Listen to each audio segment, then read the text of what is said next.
The Xurian fleet arrived silently, a shadow looming over Earth. Their ships were sleek, black, and terrifyingly efficient, designed for both destruction and intimidation. On Earth's surface, the first signs of an invasion came in the form of thunderous blasts in the sky, as their weapons pierced the atmosphere with a force that rattled entire cities. Governments scrambled to respond, but the Xurians were always one step ahead. With their advanced cloaking technology, the aliens remained invisible, allowing them to pick their targets with surgical precision. At first, humanity's response was chaotic. Military forces mobilized, but their efforts were disjointed, their tactics predictable.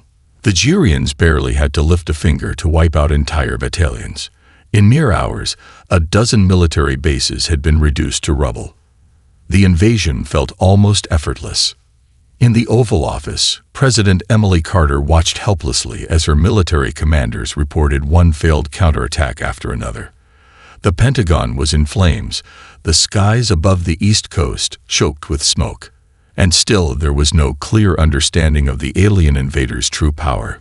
Were they invincible, or merely playing with their prey? General Declan West, a seasoned strategist with a reputation for thinking outside the box, paced nervously as reports flooded in. His voice was calm, but there was a crackling intensity in his eyes. "We can't keep reacting to them," he told President Carter, his hands gripping the map of Earth's major cities, now all marked with red circles. "They're not just here to conquer. They're here to make a statement. We need to hit them back, but we can't be predictable." Carter nodded, but her mind raced with doubts.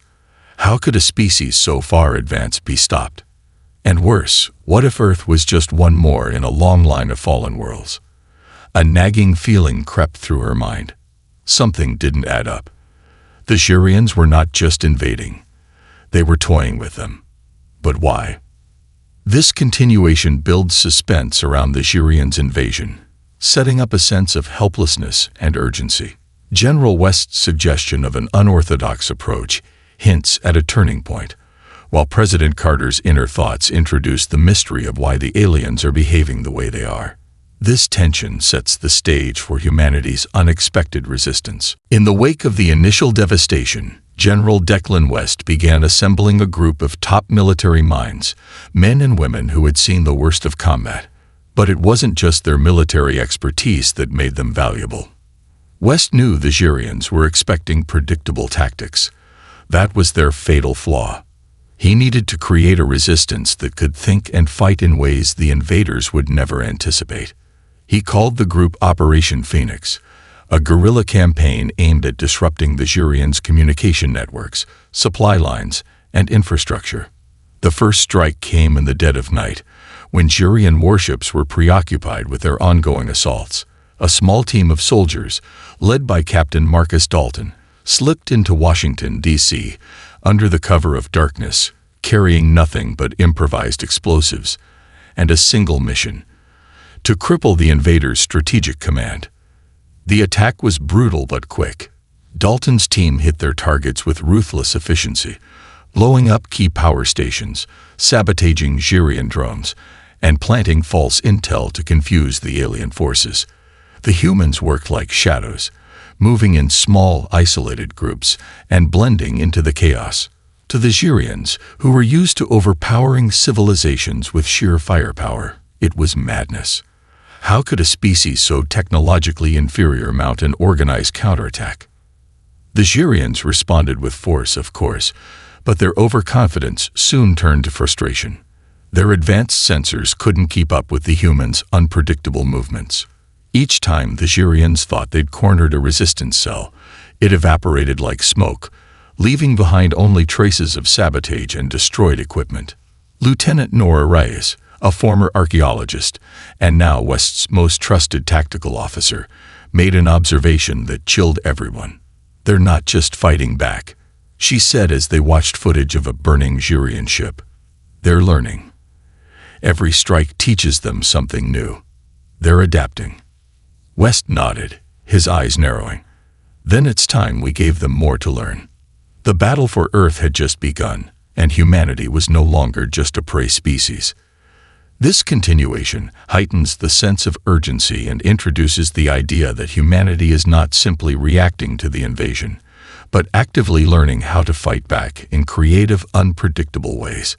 The characters, West, Dalton, and Rice, begin to emerge as key figures in the human resistance, setting the stage for a deeper, more personal conflict against the Zurians. Lieutenant Nora Rice stood before the ruins beneath New York, her flashlight cutting through the dusty darkness. The excavation team she had assembled had made an astonishing discovery. Buried deep within the earth, far below the city's modern infrastructure, was a sprawling complex of ancient structures. These were not remnants of an alien civilization, but something far more shocking, human-made. As Reyes stepped into the chamber, the walls shimmered with strange symbols and faded murals, depicting scenes of advanced technology and starships that had no place in recorded history. She carefully traced her fingers along the carvings, alien-looking, yet undeniably human in form. These weren't just ancient ruins. They were proof of a time when humanity ruled the stars. Her heart raced as the implications sank in. How could this be? The history books had always painted humanity as a young species, a barely advanced civilization that had only begun to explore space in the last century. But this was something entirely different. The artifacts around her were centuries, if not millennia, older than any known human technology. And yet, they were unmistakably human in design, though unlike anything modern Earthlings had ever seen. "Reyes, you need to see this," a voice echoed from behind her. It was Marcus Dalton, his face tense as he held up a strange metallic object, a device that looked like a cross between a power core and a weapon. It was hidden in a sealed compartment. "Whatever this is, it's still active." Reyes took the object, her fingers tingling as she felt a faint pulse of energy running through it. She had no idea what kind of power it could harness, but the readings were unlike anything she'd seen. This was ancient technology, beyond anything humanity had ever known, yet it was designed by humans. She turned to Dalton. "We're not just fighting to survive anymore. We're fighting to reclaim our past." The Zurians thought they were the apex species of the galaxy, but Reyes knew the truth now. Humanity wasn't just fighting for Earth's survival. They were fighting to remember who they once were. This continuation adds a layer of mystery and intrigue, introducing the concept of humanity's forgotten, powerful past. It creates a sense of urgency as Reyes uncovers the first clues to humanity's lost empire, shifting the focus from simple survival to the potential for reclaiming long-lost technologies and knowledge. The Zurians had always believed that their technological superiority was invincible. Their ships were untouchable, their weapons devastating, and their intelligence networks unbreakable. But as the days turned into weeks and humanity's resistance grew bolder, the aliens started to notice something unsettling. The humans weren't just adapting, they were evolving. And their new tactics were unlike anything the Zurians had encountered before. Captain Marcus Dalton, leading a group of resistance fighters in the heart of Chicago, felt it firsthand. During a skirmish with a Zurian drone unit, a sudden, intense surge of energy exploded from one of his soldiers, Emily Cruz. She was no different than the others, an experienced fighter with a sharp mind. But when the enemy's forces surrounded them, something shifted. Cruz's eyes glowed briefly, and the drones fell from the sky, their systems fried as if an electrical storm had torn through their circuits. "What the hell was that?" Dalton muttered, staring at Cruz, whose hands trembled as she lowered her rifle. I don't know," Cruz said, her voice thick with confusion. "It wasn't me. I didn't do that." Dalton's mind raced. They'd been noticing strange incidents like this more often. And it wasn't just Cruz. Soldiers, scientists, even civilians, more and more people were displaying these inexplicable powers. Some could manipulate electromagnetic fields, others seemed to communicate without speaking. At first, they chalked it up to coincidence or stress-induced hallucinations. But this was different. There was a pattern, and it wasn't random. Lieutenant Nora Reyes, now part of the Command Center's strategic team, reviewed the data, her brow furrowed. This is no accident. These powers, they're not just happening. They're being activated. Something's triggering them. Dalton looked up at her. You think we were always capable of this? Reyes nodded, her face grim. I don't think this is a mutation or some random event. I think these abilities are part of our legacy, hidden in our DNA, locked away by our own forgotten history. The Xurians, with their superior technology, had never imagined that humans could have a secret weapon far older and more dangerous than anything they could build. Now, as these powers began to surface, the balance of the war was shifting, slowly but unmistakably. Humanity wasn't just learning how to fight back. They were awakening something far more potent than they could have ever anticipated. This continuation shifts the focus from basic resistance tactics to the discovery of humanity's latent powers, adding an air of mystery and suspense. The characters begin to realize that the abilities they're encountering aren't random, but part of a deep, ancient power within humans, setting up the conflict for the next stages of the story. Xurian Commander Relak Vaz stood in the heart of the Xurian warship's command deck, staring out at the swirling void of space. His mind was a mess of confusion and doubt. For weeks, his forces had been trying to crush humanity's resistance, only to be met with unexpected resilience and strange occurrences. The humans were fighting back with more ingenuity, more spirit, and most unsettling, more power than they should have had. He had ordered his top scientists to analyze everything. What had they missed? Where had these abilities come from? Then came the breakthrough. One of his senior officers, Salvok, uncovered an ancient archive buried deep within a captured human city. The file was coded, encrypted with a complexity Xurian systems couldn't decrypt, at least not until Salvok brought in an ancient translator device, a relic from a long-forgotten era. When they unlocked the file, what they found was beyond anything they had expected. Relak watched as the data streamed in, revealing the chilling truth. Ancient blueprints, star maps, and records detailing a human empire far older than anything in the galaxy. Humanity wasn't just a species struggling for survival. They had once been the architects of the universe, rulers of a galaxy-spanning civilization that had mastered technologies that defied the laws of physics. They were the first, Salvok murmured, his voice trembling. Before the Xurians, before anyone else, humans were the ones who built the stars. Their empire stretched across hundreds of systems, their technology far beyond our reach. Rylak's mind reeled. This couldn't be right. The humans were supposed to be primitive, barely crawling out of their infancy. They'd been reduced to a fractured species, scattered and lost in the folds of time. And yet, here was proof that they were the true ancients, the original masters of the galaxy. They were the architects of the very galaxy we now inhabit, Rylak whispered, a feeling of dread creeping up his spine. And we. His voice broke as the realization hit him. We were their creation.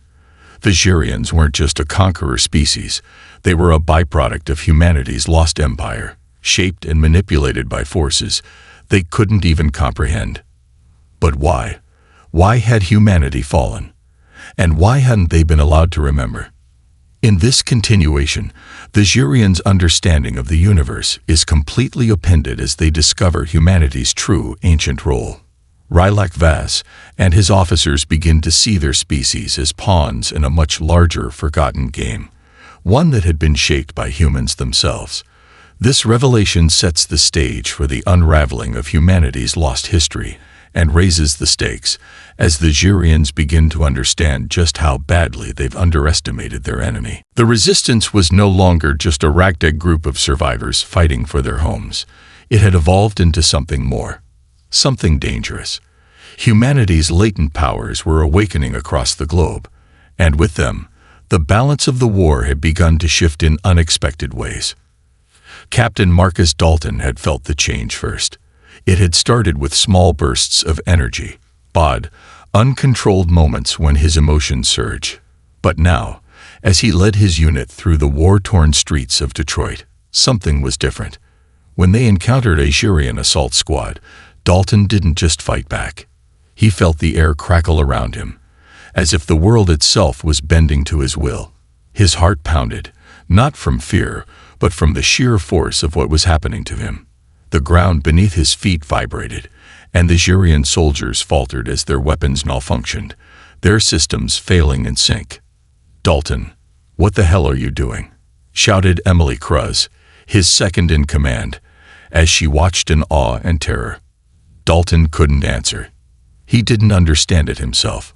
All he knew was that the Jurians, who once seemed so impossibly advanced, were now completely outmatched. Without a word, he extended his hand toward the nearest Jurian war machine, and to his shock, it shuddered violently before its weapon systems exploded in a burst of energy. Cruz stared at him, wide-eyed. "You're doing it again, but this time, you're in control." Dalton's breath came in short gasps. "I didn't do anything. It just happened." Meanwhile, Lieutenant Nora Rice, deep in the Amazon jungles with a separate team, had uncovered more of the ancient ruins that had become the heart of humanity's rediscovery. Inside a hidden temple, she found a massive stone door, inscribed with the same symbols that had been appearing in the visions and powers of the resistance fighters. It wasn't just technology she was uncovering. It was humanity's genetic legacy. "These aren't just ruins," Rice muttered to herself, tracing her fingers across the stone. "This is a key to everything." The powers weren't random, she realized. They were tied to the DNA of every human alive, dormant, waiting to be unlocked. As the war raged on, the resistance grew stronger, not just with weapons, but with the reawakening of their true potential. Humanity wasn't just surviving anymore. They were reclaiming their lost heritage. And the Jurians, they were beginning to realize that they weren't fighting against just another species. They were fighting against the original masters of the galaxy. In this continuation, the first true manifestations of humanity's latent powers come to the forefront, with Dalton experiencing the awakening firsthand. At the same time, Rice uncovers crucial information about these powers being tied to human DNA, offering a deeper understanding of what's happening and what's to come. The power shift is undeniable, and the Jurians' overconfidence is beginning to falter as humanity's true potential is unleashed. The Jurian fleet had been slowly pushed back, but Commander Rylak Vaz knew it wasn't over yet. They had underestimated humanity for far too long, and now the resistance, fueled by these newfound abilities, was striking back with terrifying precision. Rylak could feel the tide of war turning, but there was one last weapon they could deploy, one final gambit to secure their dominance. From the Jurian flagship, a massive ship called Zerathar, they launched the Doomsday device, the weapon that had been designed to collapse entire planetary systems. Its core was a singularity generator, capable of triggering a controlled gravitational collapse in Earth's core. The weapon would fracture the planet, leaving nothing behind but rubble. "We will destroy them," Rylak said coldly, watching the holo display of Earth's vulnerability. "And once they are gone, the galaxy will fall into order. We will decide the future." But as the countdown to activation began, something unexpected happened.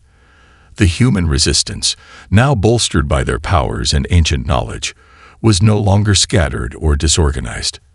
They had become a force united by a common purpose, a purpose to reclaim their birthright. General Declan West stood on the command deck of Earth's remaining fleet, watching the Jurian ships through his helmet's visor. "All units, engage. We can't let them activate that device. If we lose this fight, Earth dies, and everything else with it." Marcus Dalton was with him, now fully aware of his abilities, fully in control. The world around him seemed to blur as he reached out with his mind, feeling the energy of the battle, the pulse of every Jurian ship, the gravity of the situation. He could feel their weapon, too, the deep, almost oppressive pull of the singularity generator. He wasn't sure how he knew it, but instinct told him this wasn't just a weapon. It was a signal. and if it activated, it would ripple across the galaxy, marking the end of human civilization forever. "We need to stop it now," Dalton said, his voice steady but urgent. As the Jurian fleet closed in, the Resistance launched a full-scale assault. They were no longer just fighting with guns and explosives. They were fighting with their minds, their energy, their will. But even as the humans gave everything they had, it was clear. This battle would be won not by force alone, but by something far greater. The ultimate test of humanity's power, their will to survive, to reclaim their legacy, and to fight for the galaxy they had once ruled. This continuation brings the stakes to their highest point, with the Jurians launching their ultimate weapon to destroy Earth and its people once and for all. The human resistance is pushed to its limits, but they now possess the power to challenge the Jurians on a deeper, more fundamental level. Dalton's growing mastery over his abilities, coupled with the unity of the Resistance, sets the stage for an epic final showdown. The battle will not just determine Earth's fate, but the fate of the galaxy itself. The final battle raged across the skies above Earth, a brutal clash of human ingenuity and alien technology. The Jurian fleet, vast and formidable, had once seemed invincible. Now it was on the defensive. Commander Rylak Vas, watching from the command deck of Zarathar, could only stare in disbelief as his forces were systematically torn apart. The humans had become something more than just soldiers. They had become a force of nature, channeling the ancient powers buried deep within their DNA. Dalton stood at the heart of the Resistance's final push, his mind connected to every soldier, every unit. He could feel their energy, their fear, and their courage. With a thought, he directed the course of their strikes, manipulating the battlefield with an ease he had never imagined. The air around him hummed with power, a pulsing energy that seemed to surge through his veins. The Jurians, once so sure of their dominance, were now struggling to keep up. "We can win this," Dalton muttered to himself as another Jurian battleship disintegrated in a burst of energy. He had never felt so alive, so in control. The power was intoxicating, and yet there was a nagging thought at the back of his mind. This wasn't just about defeating the Jurians. This was about something far bigger. It was about reclaiming humanity's rightful place in the galaxy. Meanwhile, General West, coordinating from Earth's war room, could sense the shift in momentum. The Jurians were on the retreat, their lines breaking, their forces scattering in disarray. But even with victory in sight, he knew the war wasn't truly over. There were still questions to be answered. In the depths of the Amazon, Lieutenant Reyes stood before the grand chamber of the ancient temple, where she had uncovered the final piece of humanity's forgotten history. The truth was now clear. Humanity had not just been the architects of the galaxy, they had been its first custodians. Their empire had fallen, yes, but not by accident. The Jurians, and other alien species, had been seeded and shaped by humanity's hand. And now, with the return of their powers, the cycle was about to begin again. As the last of the Jurian ships flowed into deep space, General West's voice crackled over the comms, steady and proud. "The war is over. Humanity stands victorious." But as the cheers erupted across the globe, a deeper understanding settled in. This was not just a victory. It was a rebirth. The true ancients were back, and the galaxy, once again, belonged to them. This final part solidifies humanity's triumph, not just over the Jurians, but over their own lost legacy. With the reawakening of their ancient powers, humanity not only reclaims Earth but steps back into their rightful role as the masters of the galaxy. The story ends on a note of victory, but also of renewed responsibility. Humanity's history is far from over, and their future is full of endless possibilities.